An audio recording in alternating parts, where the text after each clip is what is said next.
Olá, meu nome é Maurício Souza, eu sou gerente comercial da Ligue Pisos. Hoje a gente quer falar um pouquinho sobre como encontrar a quantidade necessária para o piso laminado que você deseja comprar. O piso laminado ele é vendido em unidades de metros quadrados. Como obter a quantidade? Se você tem um ambiente, você tem que medir as paredes de cada ambiente que você vai precisar.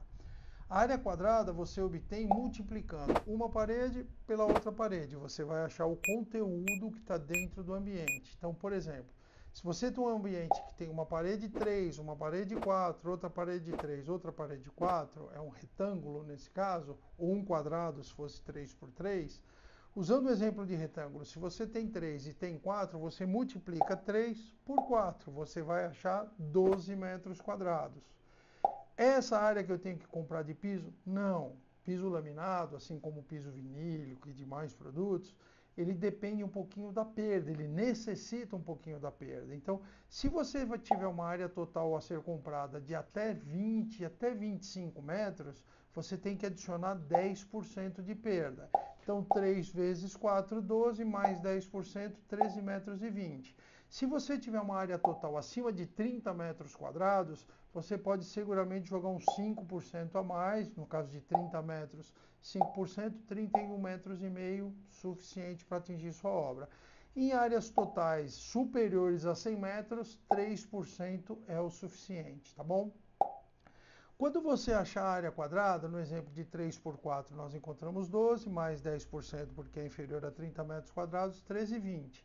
Você vai ter que fazer uma adaptação na quantidade que tiver dentro da caixa do produto que você escolheu. Então, por exemplo, para facilitar o exemplo, se nós tivermos uma caixa que tem 2,5 metros quadrado, você tem uma área total de 13,20, você não consegue comprar os 13,20.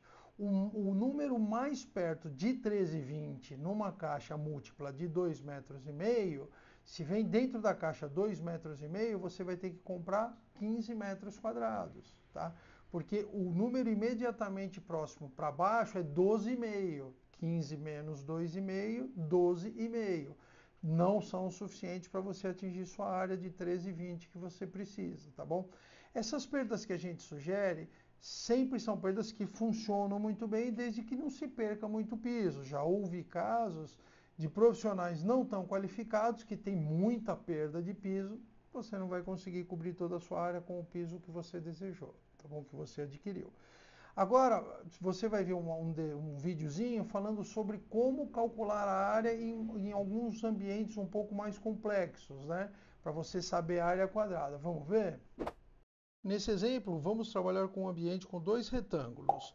Um deles na vertical, que vamos chamar de retângulo 1, e o outro na horizontal, que vamos chamar de retângulo 2. Vamos começar pelo retângulo da direita.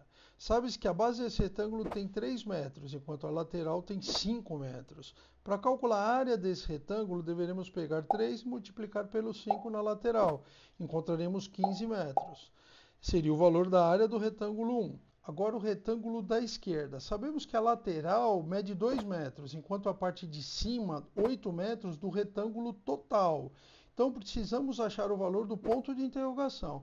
Por que nós não utilizamos os 8 metros? Porque essa parte que está circulada já está contida nos 15 metros que já calculamos anteriormente. Então precisamos calcular apenas essa área menor do retângulo para poder calcular a área total. Como vamos fazer isso? Basta pegar esse valor de 8 metros que já temos por esses 3 aqui de baixo. Assim podemos calcular o valor do ponto de interrogação. Fazendo uma conta simples, 8 menos 3, achamos então o ponto de interrogação que ele vale 5. Com esses valores, podemos finalmente calcular a área desse retângulo que sobrou. Para fazer isso, basta pegar os 5 metros que encontramos e multiplicar pelos 2 metros da lateral. Fazendo uma continha simples, obtemos a área desse retângulo, 10 metros quadrados. Finalmente, podemos calcular a área total desse ambiente. Como vamos fazer isso? Basta pegar esses 15 metros do retângulo da direita e somar com os 10 metros do retângulo da esquerda. Fazendo uma conta simples, obtemos a área total desse ambiente, que é de 25 metros quadrados. Qualquer dúvida, deixe nos comentários. Agora vamos falar um pouquinho sobre a manta acrílica, né? Todo piso laminado exige uma manta acrílica embaixo. O que é a manta acrílica? É uma manta em polipropileno, 99% dos casos. Qual que é a função dessa manta? A função da manta é fazer com que o seu piso, que é um piso laminado, não fique batendo diretamente no seu contrapiso, tá? O que produziria um pouquinho mais de som e eventualmente um grão de areia quebrando no contrapiso. A manta ajuda. Então, a maior função da manta é a parte acústica. Ela absorve irregularidade do piso. Na prática, a gente observa que pequenos desníveis, como a manta é expansiva, ela acaba preenchendo e suavizando. Não é a função dela, mas pequenos desníveis ela acaba ajudando em absorver esse desnível. Área necessária para se comprar de área para a manta acrílica. Exatamente a área que você comprar de piso, tá bom? Pode ser um pouquinho menos, porque a manta acrílica não tem perda, né? O pedaço que você cortar do rolo, chegou na parede, cortou, esse pedacinho que sobrou, você consegue usar em outro ambiente, né? Então não tem tanta perda. No exemplo que nós demos anteriormente, de uma parede de 4x3, 12 metros, vezes 10%, 13,20. Se você quiser comprar, se a caixa do piso fosse 2,5, seriam 15. Não precisa de 15 metros de manta para 12 metros de área, tá?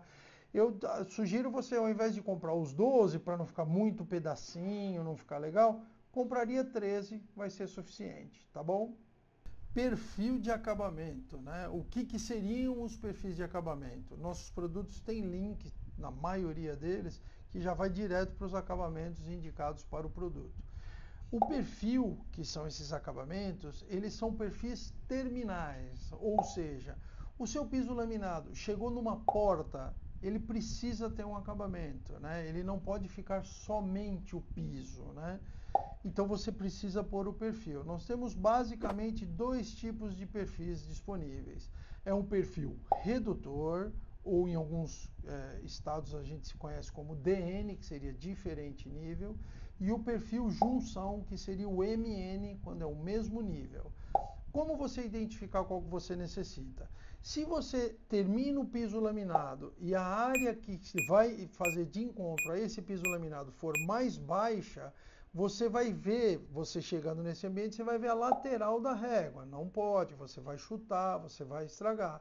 Então, se a área de dentro do ambiente com o piso laminado for mais alta que a área de fora, um corredor, ou a cozinha, ou a transição para a sala, ou a transição da sala para um quarto, você vai ter que pôr o perfil redutor. Ele vai sair de cima do piso laminado e vai morrer a zero no outro ambiente. Ele faz a redução exatamente do tamanho do seu piso. Então você veio com o piso laminado. Hoje você tem um contrapiso que está todo no mesmo nível. Você vai aumentar essa área do quarto ou da sala, qualquer um dos ambientes, vai ficar mais alto. Você vem nessa ponta com um redutorzinho, tá? Você vai ver facilmente, nós temos no nosso menu a parte de redutor. Quando você utiliza a junção? Quando você termina e o ambiente que você vai transitar, que você vai sair do piso laminado e ir para o outro ambiente, for do mesmo nível do produto acabado do piso laminado ou superior. Porque o piso mesmo nível ou a junção, ela é um perfil que ela vai dar acabamento e vai morrer no mesmo nível do que está no ambiente de fora. Ou se o ambiente de fora for mais alto, ela sai do piso laminado e morre nessa paredinha do outro piso. Ou uma soleira, ou um porcelanato, ou um degrau muito alto. Você pode matar com a junção que você também vê facilmente aí. Rodapé. Rodapé é obrigatório em qualquer instalação que você fizer de piso laminado. Por que rodapé é obrigatório? O piso laminado, quando você revestir um ambiente de piso laminado, ele não pode chegar encostado na parede, ele precisa da dilatação. Piso laminado sofre dilatação. Ele cresce, ele diminui, se está frio, se está calor, você não percebe isso ao andar ou visualmente, mas ele vai sofrer essa modificação. Se você tiver com ele o piso laminado encostado na parede e ele sofrer qualquer dilatação, ele não vai conseguir empurrar a parede, ele vai estufar, você vai precisar chamar um profissional, ele vai vir com um formãozinho, cortar essa ponta que cresceu, tirar, fazer a dilatação e deixar com o piso estável, ele vai descer em alguns dias. Nesse buraco, você não pode deixar o buraco aparecendo. Vai o rodapé. Qual a largura desse buraco? No mínimo 8 milímetros, no máximo 13 milímetros. Lembrando que a gente está falando de piso laminado. Para piso vinílico a regra é um pouquinho diferente. Você vai vir com o rodapé tampando esse buraco. Rodapé, diversas alturas. Nós temos de 2 centímetros até 30 centímetros, 35 centímetros em algumas situações. Material de rodapé, poliestireno, MDF, MDF Ultra, tem variedade. Cor, pode ser a cor do piso ou branco. Aí você que sabe como calcular a área do rodapé. Nós falamos anteriormente área quadrada de piso, onde nós usamos um exemplo de um ambiente de 3 por 4, que seriam 12 metros quadrados. A área de rodapé não é metros quadrados, é linear. Nesse ambiente você teria que somar a parede de 3, mais a parede de 4, mais a parede de 3, mais a parede de 4. 3 mais 4 mais 3 mais 4, 14. É a área que você precisa de rodapé. Desconta a porta? Pode descontar. Então, nesse ambiente de 14 metros, uma porta de 1 metro, 13 metros. Porém, existe perda de rodapé. Então, num ambiente de 3 por 4, eu não descontaria a porta, tá bom? Então, com isso a gente falou sobre área quadrada de piso, área linear de rodapé, área quadrada de manta, perfis de acabamento. Além disso, você precisa da cola para o rodapé, que você vê facilmente aí dentro do produto do rodapé já vai ter um link indicando a cola necessária. E para o piso, nós temos um piso hoje no nosso portfólio que exige a cola, que é o piso Prime da Eucaflor, que dentro dele também tem a descrição de qual cola é a cola correta e do rendimento da cola. A gente espera que com isso tenha dado uma força, mas se ainda ficar alguma dúvida, nós temos nossos canais de contato, temos nosso WhatsApp, que a dinâmica é bastante otimizada, você fala, dentro de alguns minutos a galera já responde para vocês. Ficou alguma dúvida? Manda um e-mail. Não deixa de dar uma olhadinha no nosso site, tem muita opção de produto. www.liguepisos.com.br. Obrigado.